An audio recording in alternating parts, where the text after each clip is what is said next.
Then, the bizarre twist that shook me to the core happened one lazy Sunday afternoon.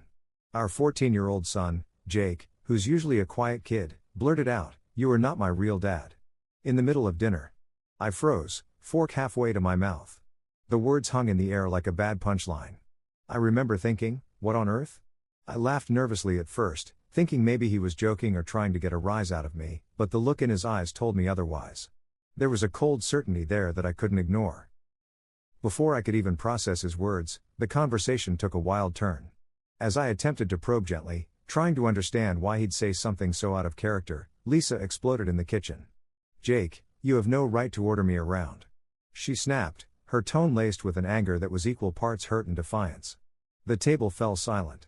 In that instant, the family dinner, something I'd always cherished, turned into a battleground of raw, exposed emotions.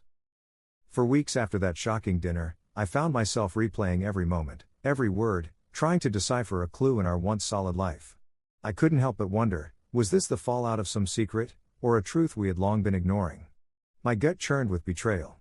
Not only was Lisa's behavior increasingly erratic and detached, but now Jake's declaration, and her equally venomous retort, added a whole new layer of confusion and hurt. Looking back now, the first signs were there, almost invisible. Lisa's unnerving silence when asked about her day, her defensive attitude when the topic of our family came up, and her constant need for privacy. I recall one evening, sitting in our living room, watching her hurry up to answer a call in another room. When I asked if everything was all right, she shot me a look that said, "Mind your own business." That was the moment I started to feel like I was a stranger in my own home. It wasn't just the infidelity that stung, it was the complete disregard for the life we'd built together. I remember the times we used to laugh, share secrets, and plan our future. Now, it felt like every memory was being erased by a tidal wave of deception. And the fact that Jake was now questioning my identity as his father. It cut me deeper than I ever imagined. How do you rebuild trust when even your child starts believing you're not who you claim to be? I spent sleepless nights turning over every conversation, every argument we'd had over the years, searching for clues I had missed. I couldn't shake the image of Lisa's angry outburst, how she refused to acknowledge my feelings, dismissing my concerns with a flippant "I don't owe you any explanations." That wasn't the woman I fell in love with. She was becoming a stranger, someone whose loyalty had vanished without a trace. By the time I pieced together the evidence, cryptic texts, unexplained absences, and now Jake's heart-wrenching statement, I knew I was at a crossroads. Would I confront the monster of infidelity head-on, or bury my pain and hope it would fade away? I was drowning in a sea of betrayal, hurt, and confusion, desperately searching for answers in a maze of lies. I'm still trying to understand how things went so wrong. What once seemed like a loving partnership had disintegrated into an endless string of half-truths and bitter accusations. And while I'm still reeling from Jake's words and Lisa's shockingly dismissive attitude, I'm beginning to realize that this is just the beginning of a long, painful journey toward the truth. The following week was a blur. I stayed up late into the night, obsessively scrolling through my phone's photo gallery and text history, anything, really, that might reveal a clue. My hands were shaking as I combed through our shared memories, desperate for something that could explain the cracks in our marriage. I noticed more than a few instances where Lisa's phone was suddenly busy or where she'd deleted messages moments after receiving them. At the time, I rationalized it as nothing more than an eccentric habit, but now it painted a darker picture. Then came the day I found what I dreaded most, an unfamiliar number saved under a nondescript alias in her contact list. It wasn't just the existence of the number that hurt, it was the timing. That number started appearing in her call logs late at night, right around the time she'd excuse herself from family gatherings or when Jake was at school. I remember the exact moment. Sitting alone in our study, I pressed play on one of the recent voicemails Lisa had accidentally left open on speaker mode. Her voice, soft yet laced with a tenderness I hadn't heard in months, spoke intimately with someone I'd never heard of. The conversation was short, but every word felt like a dagger twisting in my gut. She mentioned plans to meet him at a place I'd never heard of before, a secluded cafe known for its dim lighting and hushed conversations. I jotted down the details, feeling as though I were reading the script of a tragic movie where I played the unwitting victim. The betrayal wasn't just the act itself, it was the calculated precision with which Lisa maintained her double life. At first, I hesitated to confront her with this new evidence. I wanted to be absolutely sure, to gather more undeniable proof. So, I discreetly followed her one evening. I can still remember the adrenaline coursing through my veins as I trailed her in a dark coat, keeping a safe distance.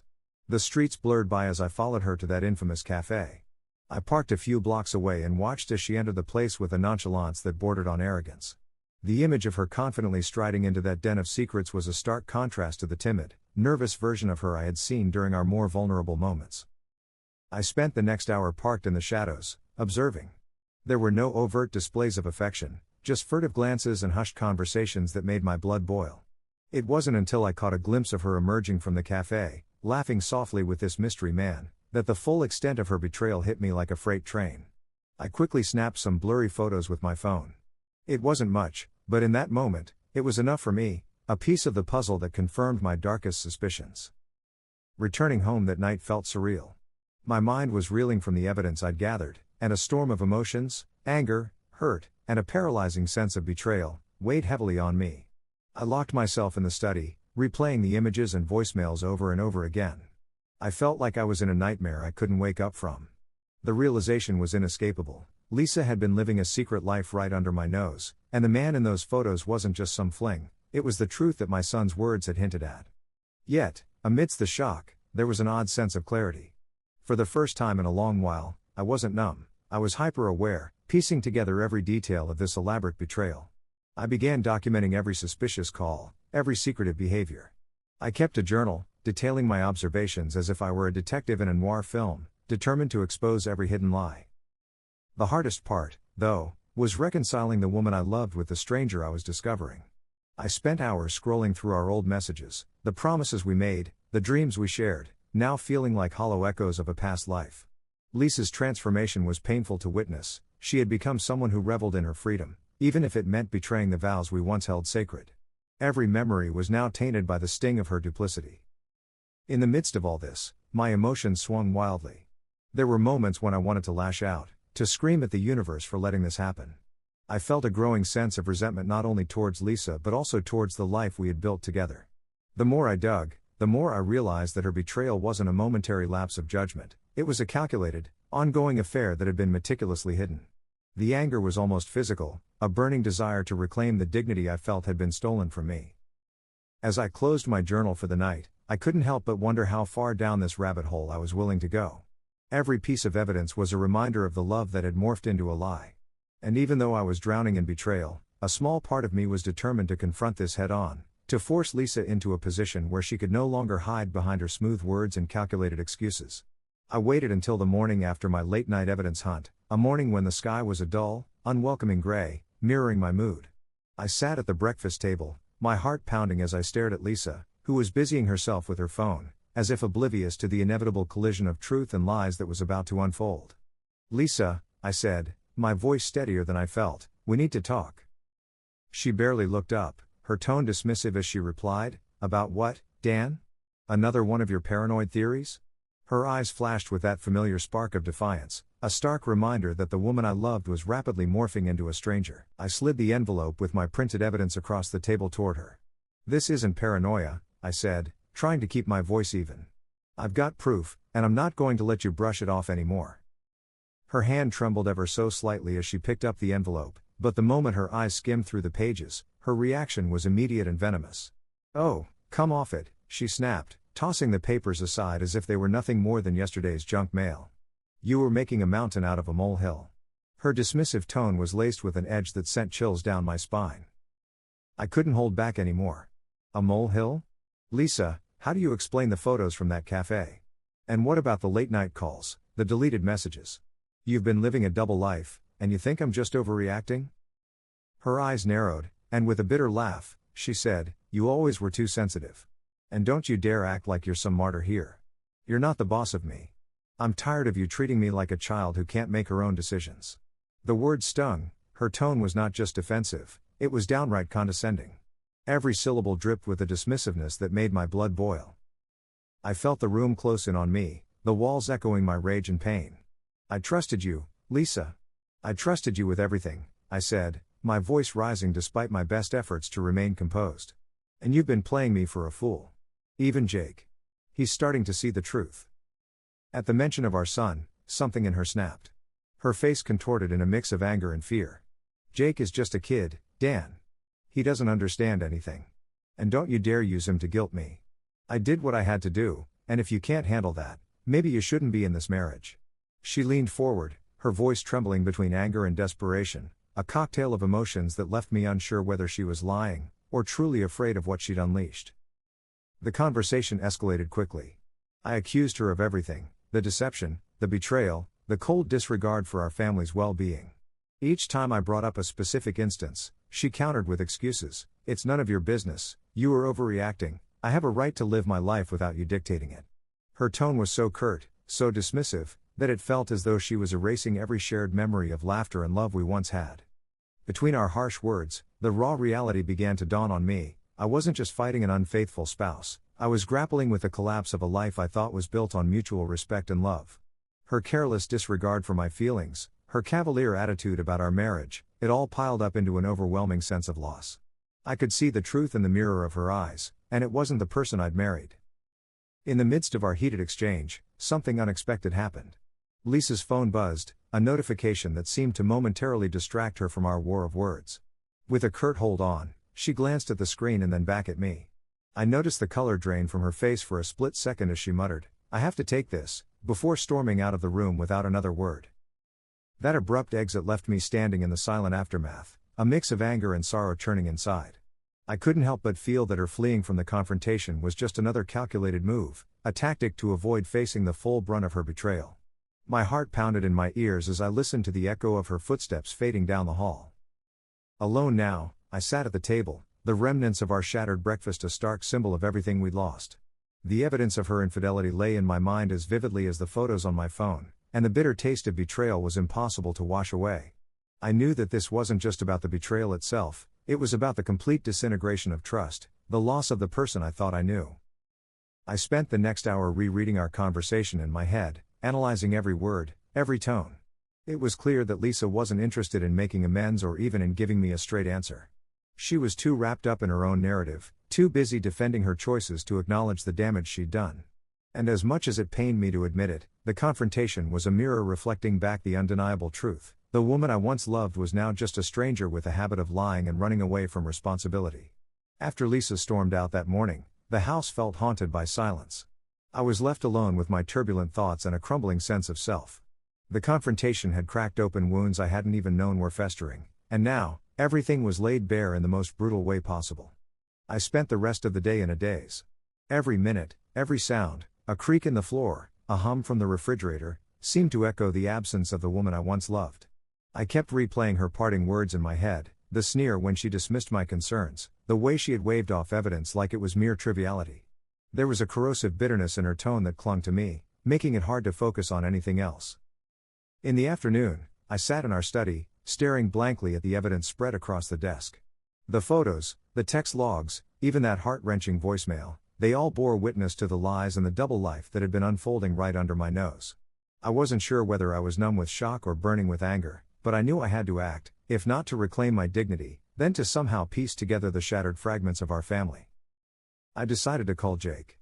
After the explosive dinner, our son had retreated into a quiet, almost eerie silence. His earlier words, "You are not my real dad!" had been an impulse, but they now echoed in my mind as a tragic prediction of the damage done. When he answered, his voice was subdued, hesitant. "Hey, Dad," he mumbled. "Jake, can we talk? I need to understand. What's really going on?" I asked, trying to strike a balance between authority and empathy. His pause was excruciating. It's all so confusing," he finally whispered. I pressed him for details, asking if he'd noticed anything odd or if anyone had said something to him. The silence on the line was thick until he finally broke it with a shaky, I heard things from Mom. And sometimes, she says I'm telling you what I want to hear." His words, laced with uncertainty and a deep-seated hurt, made my heart ache. I was losing him even as I was drowning in my own despair. No sooner had I hung up than the unexpected happened, a knock on the door. It was 5 p.m., and I wasn't expecting anyone. I opened it cautiously, and to my shock, there stood Lisa. Her makeup was smudged, her eyes red as if she'd been crying, and there was an uncharacteristic vulnerability in her stance. For a moment, I didn't know whether to pull her in for a confrontation or shut the door in disbelief. "Dan, we need to talk," she said, her voice wavering between defiance and something like regret. I stepped aside reluctantly, my anger simmering as I allowed her in. There was an odd mix of emotions swirling within me: anger, betrayal, and a desperate need for answers. We sat in the living room, the tension so palpable I could almost reach out and touch it. Lisa's usual bitchy, dismissive demeanor was replaced with a nervous hesitance that made me question everything. "Look, I'm sorry for earlier," she began, her voice soft but edged with sarcasm. "I didn't mean to snap at you, but you really need to stop treating me like a kid." She shifted uncomfortably on the couch, avoiding eye contact. I couldn't help but retort, "Sorry? After all the lies? After Jake's words, after everything?" Her eyes finally met mine, and in that brief moment, I saw a glimmer of fear. "You think you're so perfect, don't you, Dan?" she hissed, then abruptly added, "Maybe I'm just tired of being controlled." Her words stung, and I felt the bitter tang of betrayal even more deeply now. Before I could respond, there was another unexpected twist. The doorbell rang again. This time, it was our neighbor, Mrs. Jenkins, a kindly, older woman who'd always been like a second mother to Jake. She hesitated at the threshold before saying in a trembling voice, "I'm so sorry to barge in, but I couldn't help overhearing. And I think you both need to consider counseling, before it's too late." Her words, innocent as they were, shadowed the charged atmosphere further. Lisa scoffed, rolling her eyes. "Counseling? Really, Mrs. Jenkins? What do you know about my life?" But her tone betrayed a subtle quiver, an uncertainty I hadn't seen before. Mrs. Jenkins quickly excused herself, leaving a lingering reminder that even outsiders could see the cracks in our facade. As the evening wore on, Lisa's mood swung erratically. One moment, she'd be apologetic, even vulnerable, whispering things that hinted at a backstory I wasn't aware of. The next, she'd snap at me, denying everything with a mix of hostility and arrogance that made me feel smaller with every word. It was as if I was witnessing two entirely different people, a woman who was once my partner, and a stranger who defied any attempt at understanding. I found myself torn between the urge to demand more answers and the desire to hold on to what little dignity I had left. The revelations of the day were not just about her infidelity, they were about the life we had both been living, a life filled with secrets, resentments, and a widening gap of miscommunication. And now, with Jake caught in the middle and the evidence mounting, I realized that this wasn't something that could be fixed with simple apologies or half-hearted attempts at repair. That night, as I lay in bed staring at the ceiling, I wondered what the next move should be. The bitter taste of betrayal had become all too real, and I knew that the road ahead would be riddled with painful decisions. My mind raced with conflicting emotions, anger, sorrow, and an odd sense of resignation. It was clear that our family was at a crossroads, and I wasn't sure if any path would lead to healing. As I drifted off to an uneasy sleep, the chaos of the day replayed in my mind. I couldn't shake the image of Lisa's tear-stained face, nor the hollow look in Jake's eyes when he answered my call. In that dark, quiet room, I felt utterly alone, realizing that sometimes the most unexpected events can force you to confront truths you never wanted to face.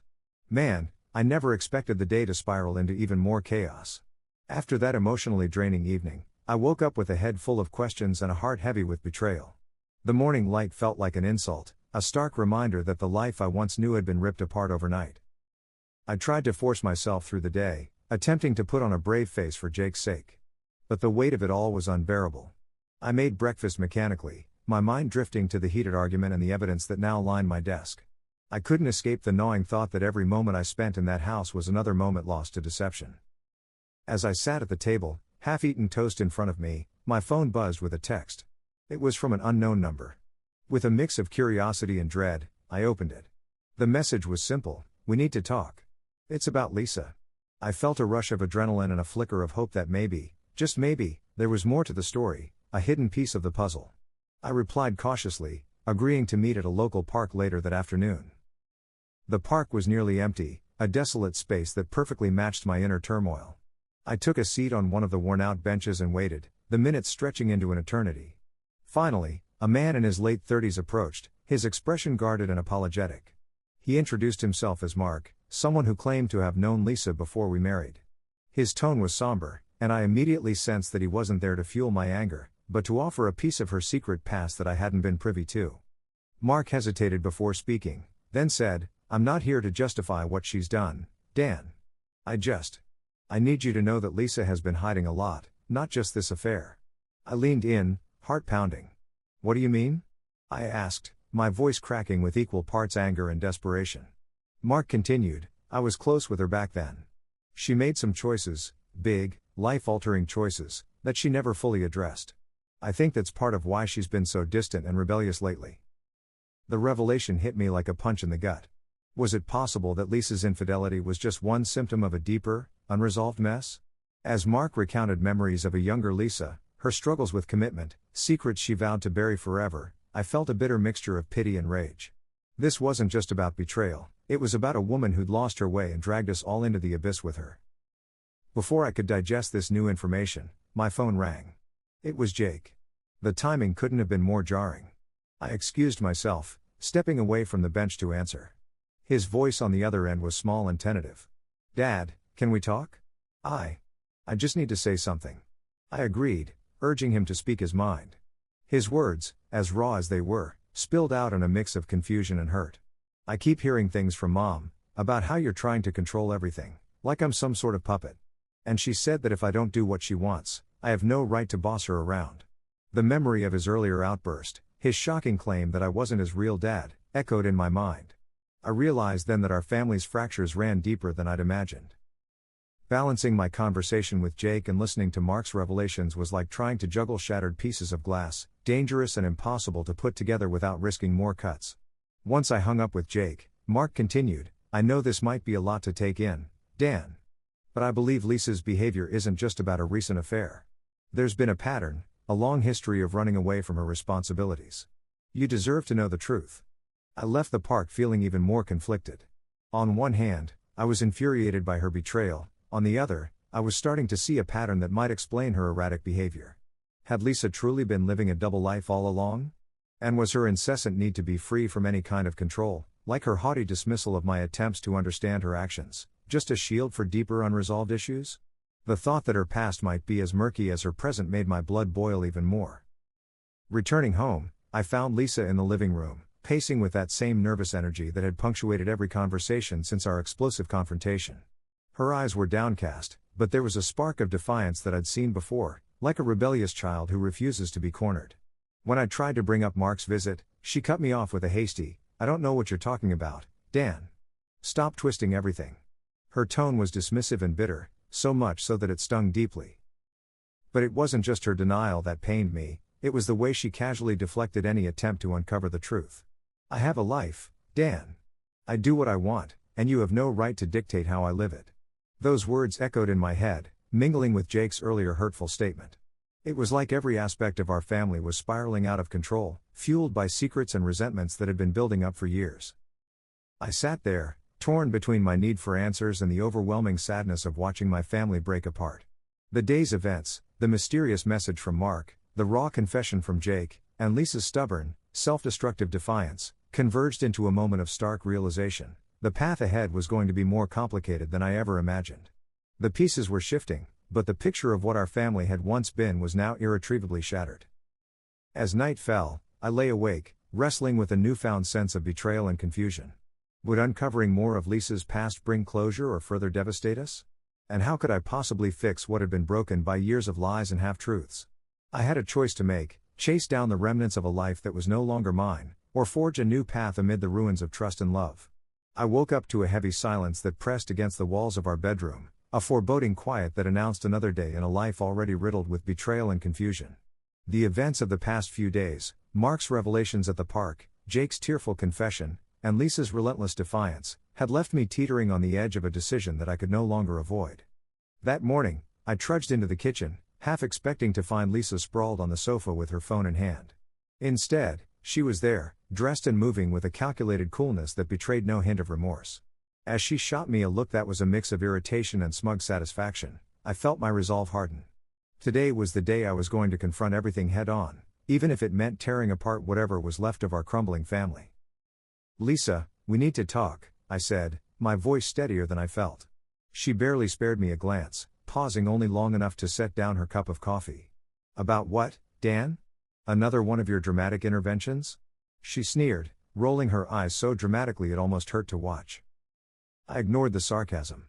Instead, I pulled out my journal, the one I'd kept meticulously over the past several weeks, every line filled with anger, heartbreak, and reluctant realizations. "You know, I've been doing a lot of thinking," I began, meeting her cool stare. "About us, about this house, about how everything has changed. I'm not willing to keep living in a lie." Her lips twisted into a smirk. "Oh please, Dan. Don't be so naive. I have a life outside of this miserable marriage, and I'm not here to be dictated to by you. Her tone was dismissive, but behind it, I caught a fleeting glimmer of fear. A fear that maybe, just maybe, she wasn't as invincible as she pretended. Before I could press further, our front door slammed open with more force than usual. Jake burst into the kitchen, his eyes puffy from crying, his voice trembling as he said, "Dad, Mom's been saying stuff again, like I'm not even worth listening to." The words hit me hard. My son, caught in the crossfire of our broken relationship, was suffering too. I knelt beside him, wrapping him in a hug, and for a moment, the weight of betrayal seemed to shift from me to the both of us. Lisa's eyes narrowed. "Jake, don't you dare," she began, but Jake shrank away, tears glistening in his eyes. That sight broke something inside me. I couldn't let her continue to use him as a pawn in her game. "Lisa, enough," I snapped, standing up and turning fully toward her. "I'm done with your games, your lies, and your attempts to twist our son against me. I've spent weeks digging for the truth, listening to Mark, watching every suspicious moment, and now I see it all clearly. You're not the woman I married. You're someone who's chosen freedom over family, chaos over commitment." She scoffed, crossing her arms defensively. "You were just hurt, Dan. You can't handle that I've changed. I deserve to do what I want without you controlling every move."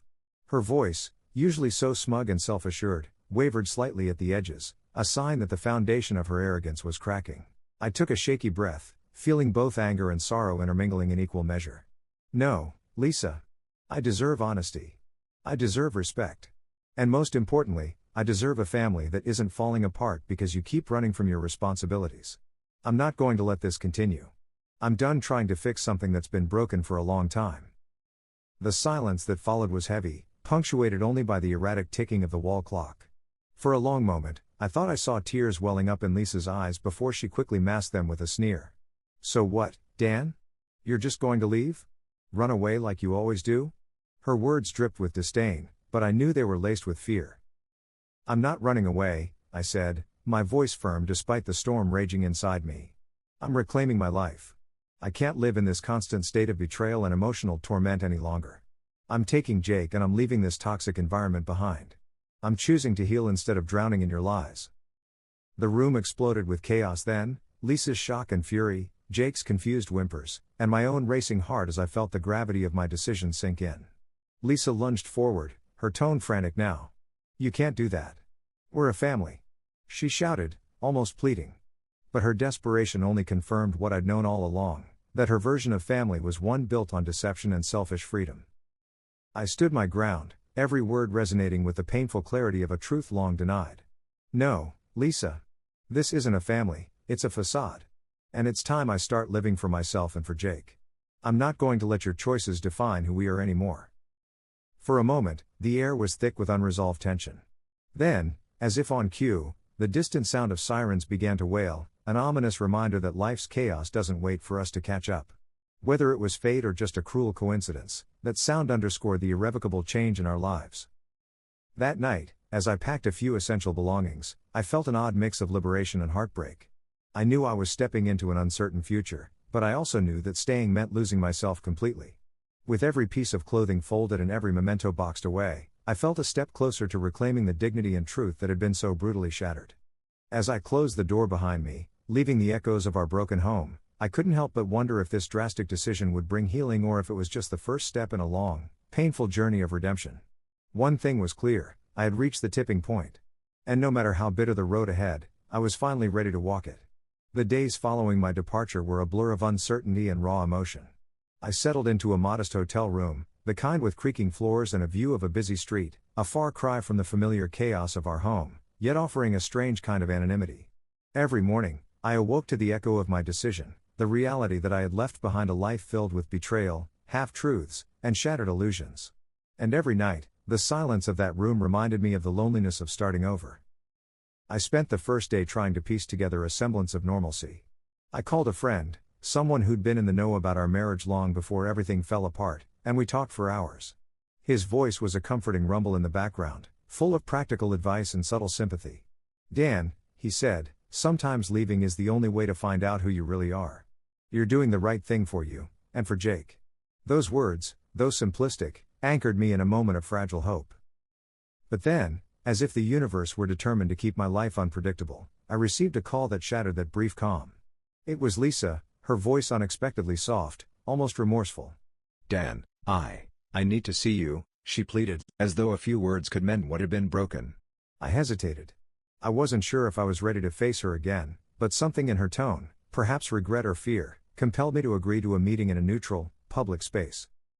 The rendezvous was set at a small, late-night diner on the edge of town. The neon sign flickered as I entered, and there she was, sitting alone in a corner booth. Lisa looked different in the low light, less arrogant, more vulnerable. The bitchy, defiant facade that had defined her over the past months seemed to have crumbled, leaving behind a person I wasn't sure I recognized at all. Dan, she began, her voice trembling slightly, I'm sorry for everything. The apology hung in the air, heavy and uncertain. I studied her face for signs of insincerity or lingering defiance, but all I saw was a mix of regret and desperation. I know I pushed you away, she continued, and I know I hurt you, and Jake. I don't expect you to forgive me, but maybe we can at least talk about what's next? Her words reopened wounds I had only just started to numb, and anger bubbled up inside me. Talk?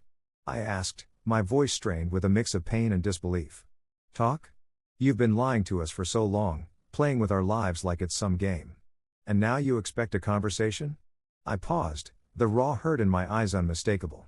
Don't you think I deserve more than a half-assed apology? Lisa's eyes filled with tears. I'm trying, Dan. I've been working through a lot of things. I was scared of losing myself, scared of losing control. I thought I could handle it on my own, but I realize now I only made it worse. Her admission was so unexpected that for a moment, I was silent, caught between the desire to lash out and the residual love I once felt. That conversation became a turning point, a catalyst that forced me to confront more than just the pain of betrayal. In that diner, amidst clattering plates and the hum of fluorescent lights, I realized that my journey wasn't just about running away from the toxicity of our past, it was about discovering who I was beyond the role of a betrayed husband and a disillusioned father. Over the following days, I began receiving sporadic messages from people in Lisa's past, friends, colleagues, even distant acquaintances. They spoke of a woman who was once full of dreams and promise, whose ambition and free spirit had been choked by the expectations placed on her. Their stories painted a picture of Lisa that was both sympathetic and tragic, a person haunted by her own insecurities, desperate for freedom yet terrified of the consequences of her choices. At the same time, my relationship with Jake evolved in unexpected ways. Our phone calls, initially strained and laced with silence, began to open up. He told me about his own struggles at school, the way he felt caught in the crossfire of a broken home. I reassured him, promising that no matter how messy things got, I would always be there for him. In those conversations, I sensed a growing resilience in him, a determination not to let our fractured family define his future. As I navigated this new chapter, the unexpected catalyst came in the form of a letter. It arrived in the mail one rainy afternoon, a thick envelope with Lisa's handwriting on it. Inside was a heartfelt message detailing her side of the story, her struggles with anxiety, the pressures of living up to a role she never truly wanted, and her own feelings of entrapment within a marriage that had slowly become a prison. It wasn't an excuse for her actions, but it was a glimpse into the complexity of her world, one filled with mistakes, regrets, and an overwhelming sense of inadequacy. Reading that letter was a painful experience, stirring a cocktail of emotions. I was infuriated by her lies, yet a part of me couldn't help but empathize with the person she described. Still, the fact remained, her choices had left scars not only on me but on our son as well. I knew that reconciliation, if it was ever possible, would require more than just words, it would demand accountability and a willingness to change that she had never shown before.